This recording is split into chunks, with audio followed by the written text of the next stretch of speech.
ဒီနေ့ကမုံလောက်ရတာဝါသနာပါတဲ့သူတွေအတွက်ပေါ့လေထင်းဟင်းရှာရတာလေတခါတလေပြင်းသွားရဆိုဒါတော့ကျွန်တော်စတော်ဘဲပြုတ်ကလေးတွေရတာနဲ့ကောင်းညင်းမုံလေးနဲ့အစင်တန်းရှိတာနဲ့ဒါလေးကိုကျွန်တော်မုံလောက်ပါမယ်စတော်ဘဲပြုတ်လေးရဲ့ကောင်းညင်းမုံလေးရဲ့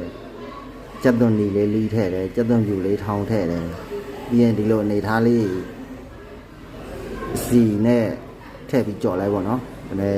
မုံလေးမာမာတင်းတင်းလေးဖြစ်အောင်နေပြီးတော့ဒီလိုအကွင်းလိုက်လေးဖြစ်အောင်လုပ်ပြီးတော့ကြော်လိုက်ရမ်းစားလို့ကောင်းတယ်ဘာမုံခေါ်လည်းမသိပါဘူးကျွန်တော်လည်းမခေါ်တတ်ဘူးစားဘူးတာနဲ့ဒီလိုလောက်ရတယ်ထင်တယ်ဆိုပြီးလိုက်လုပ်ကြည့်တာငယ်ချင်းတို့လည်းလောက်စားခြင်းလိုက်လှုပ်စားကြည့်ပေါ့နော်ကျွန်တော်တော့စိတ်ကူးတဲ့ရှိတဲ့မုံလောက်တာဘာမုံခေါ်လဲဆိုတော့ပဲမုံပေါ့ပဲနဲ့လောက်တာဆိုတော့ပဲမုံပေါ့အဲ့ဒါပဲမုံလေးလှုပ်စားလိုက်ပါတယ်စတော်ပဲပြုတ်ကလေးတွေနဲ့ကောင်းညင်းမုံနဲ့အဓိကတော့အဲ့ဒါပါပဲဒါကတော့အရှင်ရည်လေးပေါ့နော်မကြီးမဲ့ရေလေးနဲ့